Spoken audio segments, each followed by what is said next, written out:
pertain particularly to the men, that what the idea of the brotherhood of men, Christian men, as we're all, as the body of Christ, are members of the brotherhood of Christ, and it is focused particularly on men, and the concern for the relationships that Christian men had with other Christian men, and reflect upon what is the relationship that many Christian men have outside of Christ. Well, we think about our physical brothers and sisters, and how we know that we have a natural bond with them. It's a very strong bond. Okay? And then you have where you share interests with other non-Christians, others that are not Christian, I should say. And sometimes those relationships are rewarding. Well, usually they are, because they meet a need in us. We have similar hobbies, similar interests, things like that. But when it comes to our Christian brethren, the observation was, well, sometimes Christian men have better relationships with those that are non-Christians than they do with their own Christian brethren. Why is that? And should it be that way?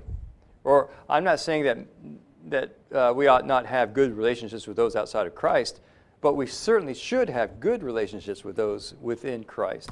And I was wondering about that. Is that something that you all see too? Not necessarily among men, but just Christians in general? And if that's the case, what are your thoughts are regarding why that would be? Personalities. Okay, it's a natural thing that we do have different personalities.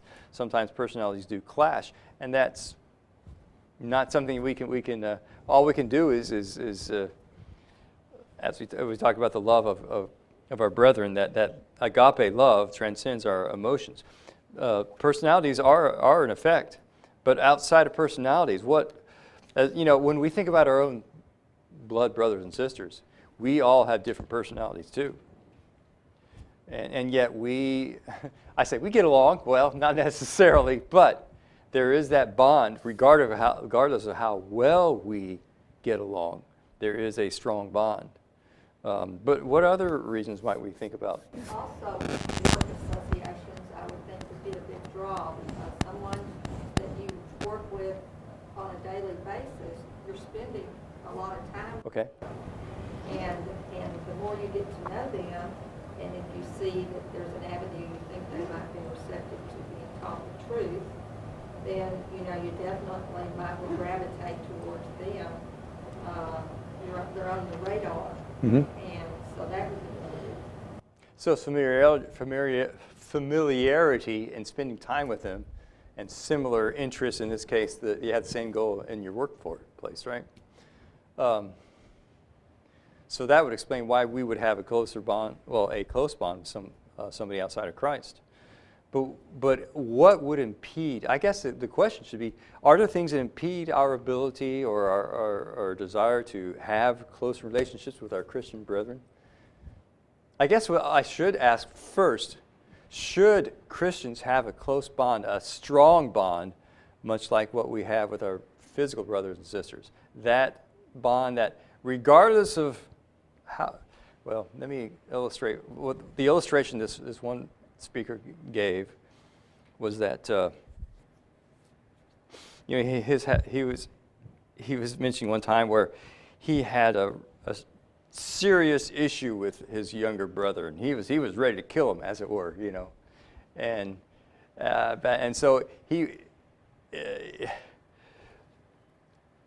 that idea that he allowed himself to have this animosity towards his brother in that sense. But anybody else having that same attitude? Don't you dare mess with my brother, my little brother, okay? It's the idea of that bond that, regardless of how I feel about him, nobody's going to bring harm to him, okay? And that there might be dissonances in personalities and behavior with each other, but yet you have that strong bond that you're going to watch each other's back, and that. So that's how he illustrated. So I'm wondering, as we look at some man-made fraternities, organizations, clubs, and the bonds become very strong. In fact, there's one, interestingly enough, one that we recognize as a religion, and one where we recognize as a religion there is no salvation in. And yet this fraternity is so strong that many men's success in life is attributed to that kind of a relationship. I'm talking about is the Masons.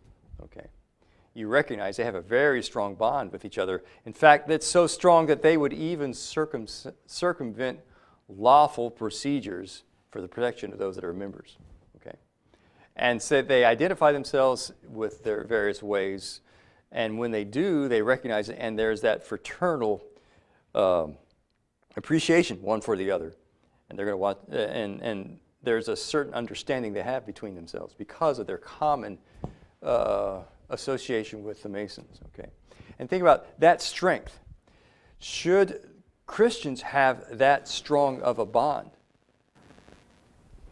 Well, I think in some ways we do. You go to a congregation that you've never attended before, but yet, and you feel a bond with Okay. other people.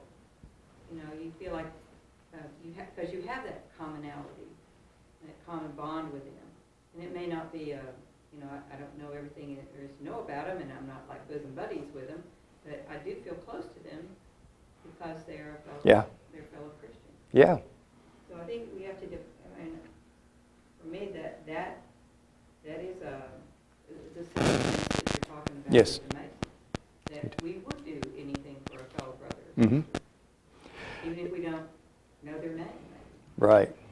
You know, I was amazed in going to some places, particularly for events at Memphis School of Preaching, whether it be for going there to see about being a student there, or whether it be going there for a lectureship or whatever. There were people that would put me up, and they don't know me, you know. But that, like you say, that bond, that relationship, that recognition, and that courtesy, hospitality is very well appreciated. Yeah, you're right. As we visit, you know, we used to do a lot of camping. We'd go from place to when we have opportunity to go camping, and we would make a point of visiting a local congregation. And when we visited, there was like you say, that you didn't know each other yet as Christians. There were certain things that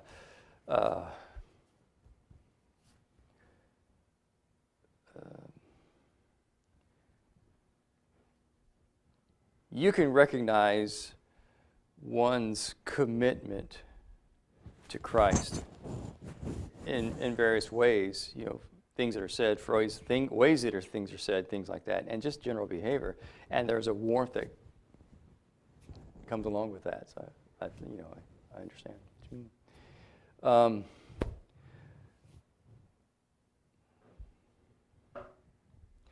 But as we think about we can still recognize, however, that there's some that don't enjoin within that for some reason. You know, they're not enjoined with that kind of a bond. And the question would be why? You know, what would impede a Christian not to want to enjoin and enjoy that kind of relationship? What are things that could impede it, whether internally or externally? What are your thoughts about that? Well, there may have been in some individuals' lives in the past where maybe they got hurt by a Christian. Okay. Or it was a trust issue. Okay. I mean, that may not happen very often. It does. In some people's situation, I'm sure it does happen. Mm-hmm.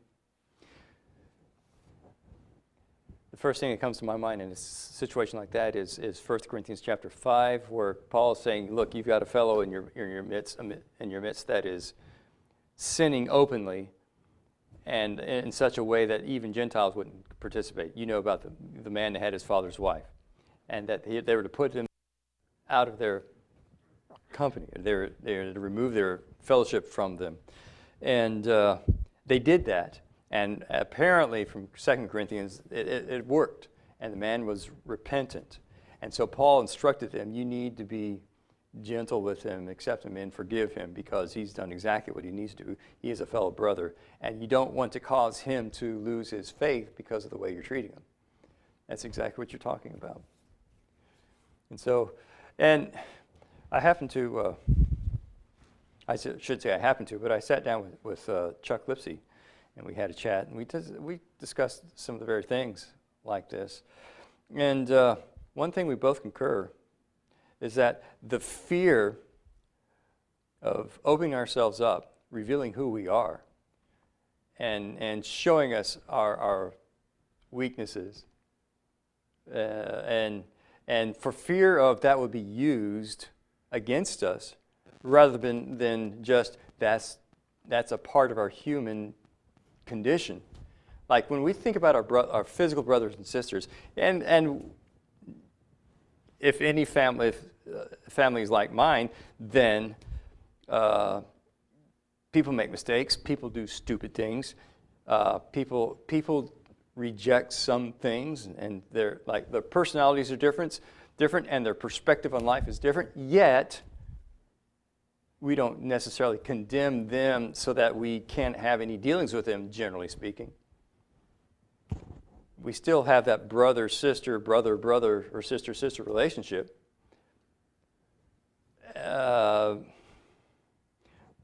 Regardless of the choices they've made in their lives, whether they're Christians or not. Okay? And as we think about, we're not afraid to be ourselves with them because we grew up with them. They know all about us. We know all about them. So we're not afraid to be ourselves. And so, because we aren't necessarily exposing anything new to them. But the fear of exposure of who we are, I think, runs deep when we think about our Christian brethren, that the fear could be that if something were found out about us, and I mean, that's something that occurred in the past, or something, just various things, that we'd be afraid that instead of being loving brethren, we'd be considered an outcast because this item would be used against us. And the fear prevents us from opening it up and just being ourselves. And instead of a loving brotherhood, we have a condemning brotherhood because we're all supposed to be sinlessly perfect. Okay, that's what I'm getting at. As yes, we look at the ideal of our example, our Savior Jesus Christ, the ideal to love the brethren, the ideal of we avoid sin and we do not sin. But then that's the ideal. But when we fall short of that, which we all know it is imminent that we would fall short. 1 John makes clear that in spite of the fact that we sin not, that is, we don't design sin to perform it, we will stumble into sin. Okay? And so, with that understanding, rather than condemning each other because, you fell in that, you weren't watching out for this or that, rather than an understanding. And I think that's a big fear among many in various places that prevents them from integrating into the brother, how can I say it? The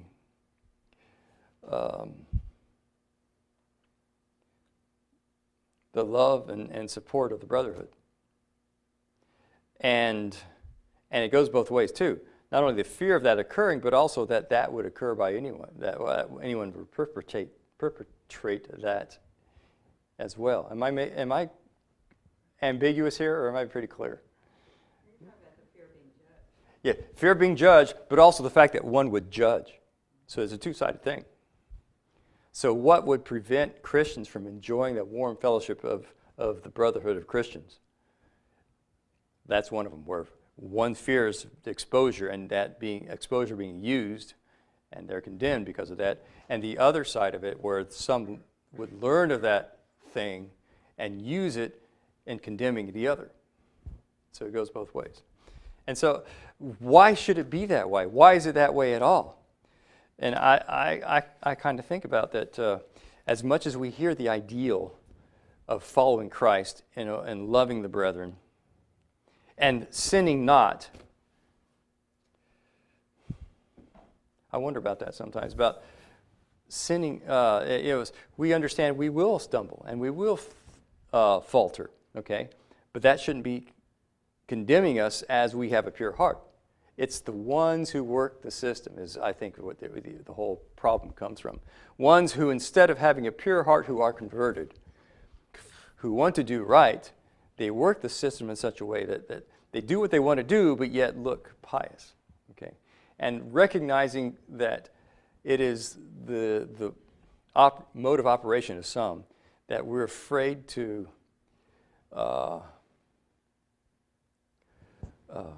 lighten up, as it were, as a manner of speaking. We're afraid to enunciate the fact that we do sometimes stumble, because once somebody gets the idea that they can stumble and are allowed to stumble, then they will on purpose. So so that we don't want to encourage, rather we want to discourage the sinning. And so in that, we think that if we give allowances for people stumbling, then they will go ahead and stumble.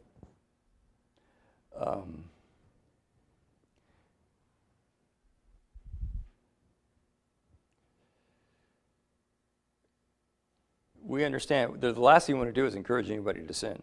That's the last thing we want to do. Rather, we want to discourage people to sin. And I think the fear is if we are tender-hearted, as we're instructed by the Bible, then we're giving allowances for people to sin willfully. And I don't think that's the case, but I think that might be the concern, that in order to reduce the risk of our being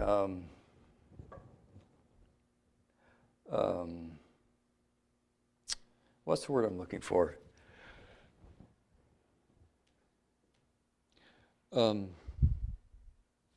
So that no one thinks that we are allowing for sin. We don't ever let anybody know that we allow for sin. Does that make sense? Or is that kind of vague?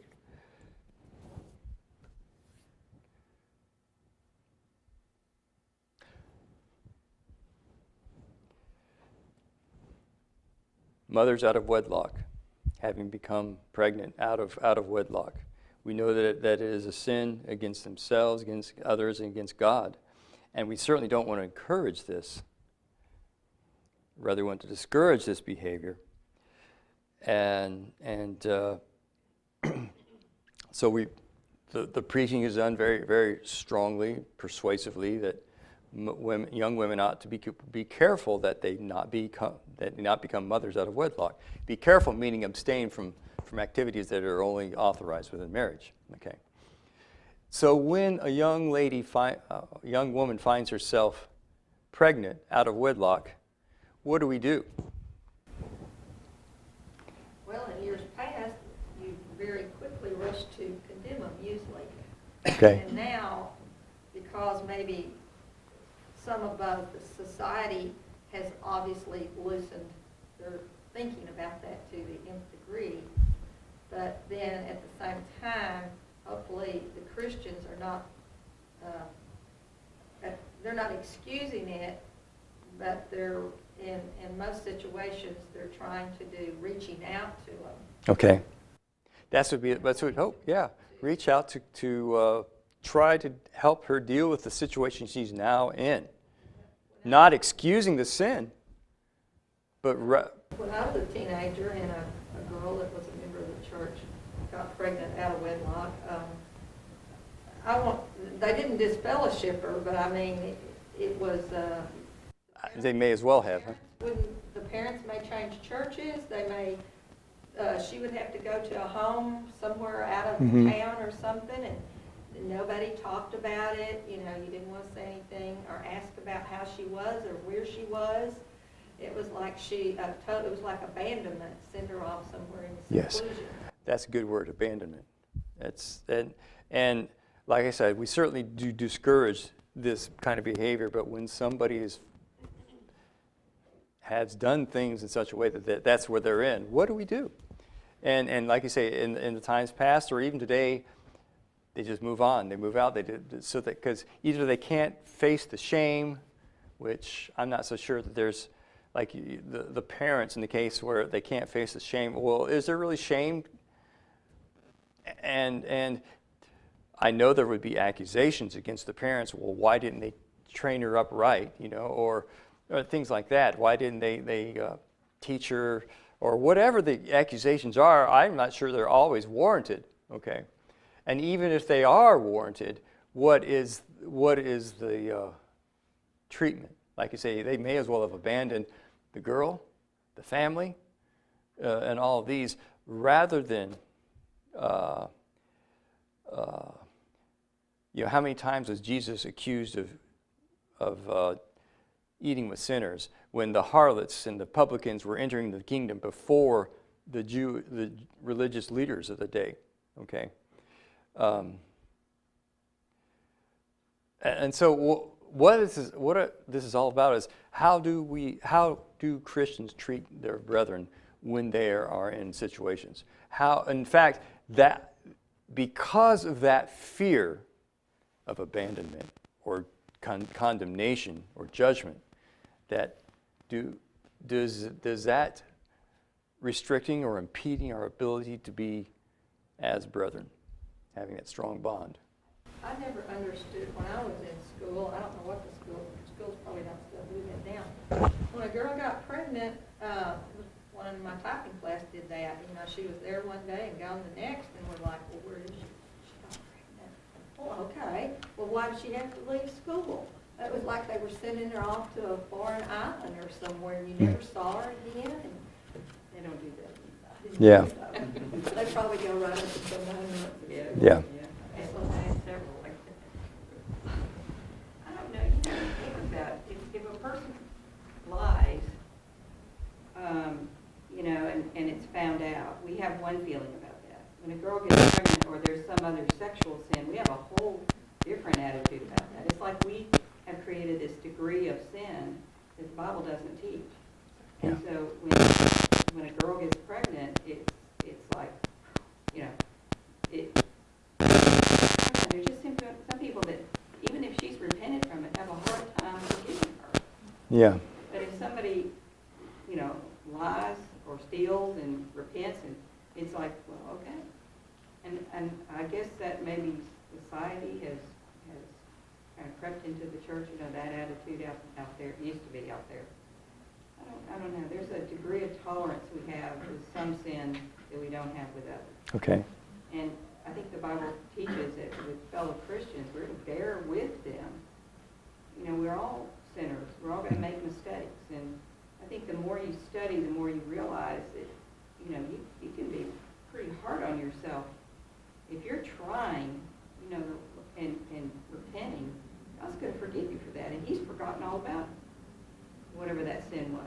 And we just keep dwelling on it. And I don't know. Got to get over it and go on, huh? As Paul said, I press on to what's forward. Paul had a terrible remembrance of how he had treated Christians that were now his brethren, having put people's lives in jeopardy. In fact, many of them, it's probable that they were executed because of their faith. Okay, Paul remembered that, and it's probable, in my opinion, and it bears out in the scriptures, that he remembered this to the extent that he worked even harder than all the other apostles in spreading the gospel because of how he felt in that remembrance of that, what he had done. Surely there are those sins that have more lasting consequences and more severe consequences. I don't know, maybe perhaps people think that that just that person's presence is encouraging misbehavior. In the case of the girl that gets pregnant, and so that her being there causes a problem with the young men, that they perceive that, okay, well, there's an avenue I can follow through with, not necessarily particularly her, but that it's not so bad. Okay, so we try to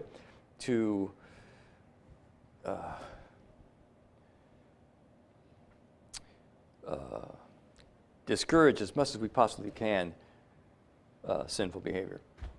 And I don't know if that's what's perceived by chastising her like that, or abandoning her like that. That makes a profound pronouncement to everybody else. This kind of behavior is intolerable. Or if it's that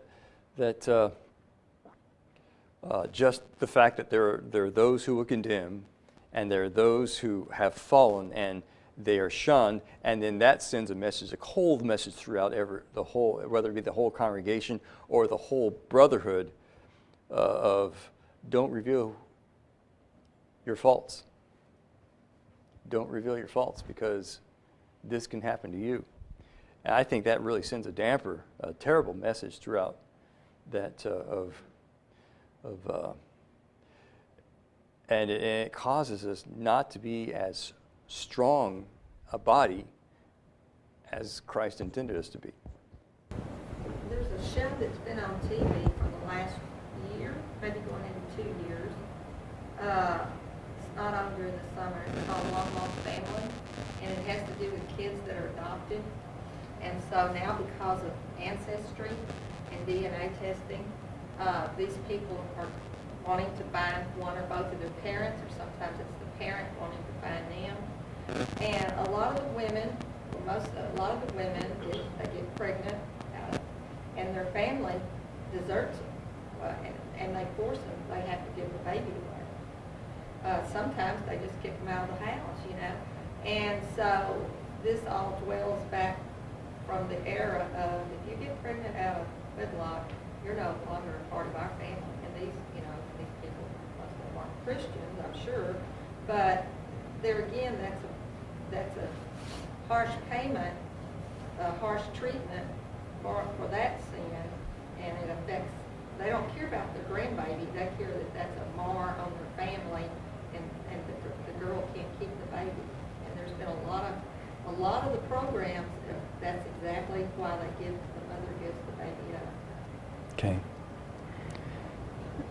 In a case where a woman finds she can't take care of that child, it's understandable. But in the case where conditions were impressed upon her that she had to, that's another issue, isn't it? In that, and once again, I'm not trying to deal with pregnancy out of wedlock. This is just one case, an observation where how is the one having sinned like that? How is she regarded by the rest of the congregation or the rest of the brotherhood? You know, is this a situation she's sorry that it's happened? There are the consequences that are lifelong lasting, but to dump her out on the street, does that really? And will that cause her to lose her faith? You know, so many things. You know, anyway. But the whole, as I said, this is just an example, but it's all surrounding the strength of the brotherhood of Jesus Christ. That is the strength of the body of Christ and the fellowship that we really have versus what we might. There's a level at which we stop and say, no more. You can't get any more personal with me, because I'm not going to expose myself for fear that I will be chastised for it. Well, only have one too, I think, judgmental. You know, you have a good Christian idea of how you should act Yes. as a Christian, but it is so easy to fall into that, you know, judge somebody else. Yeah. That is something I don't think I could ever really fully live a total Christian Okay. attitude towards judging somebody. Yeah. As an individual, you just have the tendency to say, well, what did they do? What did they do? You know, you just do what they do. So some of those idealized Christian attitudes that you should have, that you know you should have, just something that's hard. Yeah. And once again, I think it also is an aspect of, well, how do I express that you shouldn't sin like this? You should be forewarned and shouldn't fall into this. And so what do I do to try to prop this up? Well, that, like you say, what should I expect it to do? Well, if we allow this one time, how many people are going to say, well, it's okay. It's not as bad, you know. But Well, we usually say that when somebody sins publicly and it has an effect upon the church, they usually are to confess their sin publicly also. Yeah. And to me, that's a real deterrent for somebody who doesn't want to have to get up and say, this Okay. is what I did. But then there's the other side of that, when you have sinned against one brother, maybe you lied or whatever the case may be, that really should be left between you and that other brother, but that doesn't always happen. Okay. Once you apologize, Yeah. sometimes that other person goes and says, Talking. you know what they did, you know what Yeah. they did. And people hear that. And then that makes them feel insecure and, Mm-hmm. you know, within Yeah. the congregation. So it's kind of a, gossip is a bad thing. Yeah. Although you want to deal with it, and you do, but the fear is, like you say, it'll be spread about what happened between you and me. And I don't need that, you know. There was a phrase that was used in the Old Testament, brought us up some time ago, that Moses used it, and Joshua used it when confronting Achan with his sin, said, give God the glory. Give God the glory in confessing your sins. And let's think about it, does. When we think about God calls all men to repent, whatever their sin may be, and they confess their sins one to another. If they sin against each other, they confess their sins to each other. Say, hey, look, I did you wrong. Just as Jesus said in Matthew 18, that if you have a brother that has something against you, or you bring it to them, you go to them, you bring it up to them. So you deal with it personally, and it glorifies God when these things occur, because not only do the brethren come closer, but the fact that they're following through with the instructions of God glorifies Him and His commandments to go to one another. All right. So, any other thoughts regarding that along those lines, or disagreements, or am I way out of left field? No, I think we were talking about your brother is struggling. If you have two options, you can go point it out to them. Or we can say, we can be supportive as they struggle to deal with it. And I guess it depends on the person and the situation that's on it. Then, you think maybe just no, and yeah, you need to point that out to them. More kind and probably more encouraging way is to say, what can I do to help you deal with what you're doing? Yeah. And that's not judgmental. That's not saying, hey, you're sinning, pointing fingers and, we're all bad. But maybe more encouraging to them and more positive, might help change that attitude. That we're not, you don't need to be judging. We're not judging. Yeah.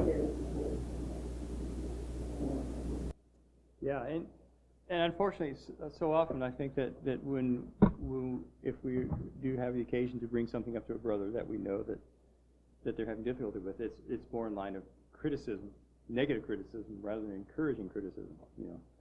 But there's a way you come across. You can come across quite condemning by the way you approach them, or you come across as gentle, as more encouraging.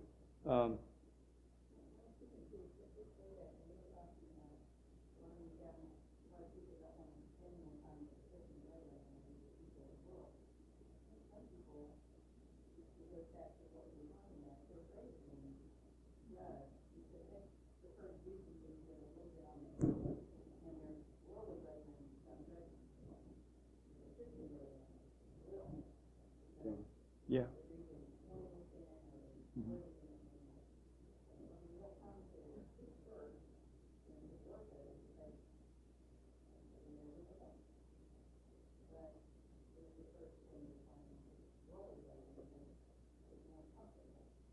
More comfortable, and I'll go one further too. As I think about, the Bible teaches us to be careful of our speech. The things that we say and the way we say them have an effect upon others. We understand that. But sometimes we might get the feeling like every utterance we make is subject to critique. And I think that might be a pressure. So I don't need that. I just want to be me. Of course, striving to be righteous with God, but I just want to be able to relax with those I'm around and not feel like I'm putting forth a picture-perfect example of what the ideal is. And I'm not saying that we shouldn't strive for to follow after Christ, his being our example, but I am saying that we can make things so difficult on ourselves or others on how we expect them to behave around us, And not that we should, it's as Christians, our desire should be to be right with God, always. But and not in contrast, but in correlating with that our off time, as you will, or fellowship times, should just be something that we can relax and enjoy, and not feel like we're on a stage performing. And I think that's why a lot, like you say, we'd rather be with other people who aren't going to make those kind of judgments about us, make this criticism, because fear that that might be used as ammunition later on, or just instead of being warm together, loving together, we're performing to each other. But okay, well, we have about 3 more minutes, and we don't have time to really go forward anymore. As I'll just have to make a note that joy is a quality and not simply an emotion, and that's what we'll be looking at next week. Joy is a quality and not simply an emotion. Think about joy. That certainly we can see how emotions do accompany joy, and joy can be expressed as emotion. But they're just like blessings are deeper than merely being happy. So joy is deeper than merely being happy.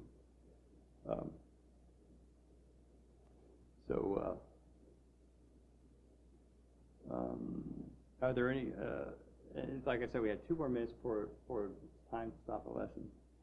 So are there any thoughts about what we've discussed this morning or other things? When I moved to Missouri, we've been up north where there's a lot of first-generation Christians up there.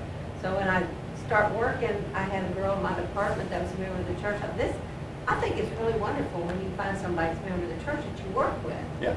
Well, I was embarrassed to be associated with her because she was the laziest, try to get out of work kind of person.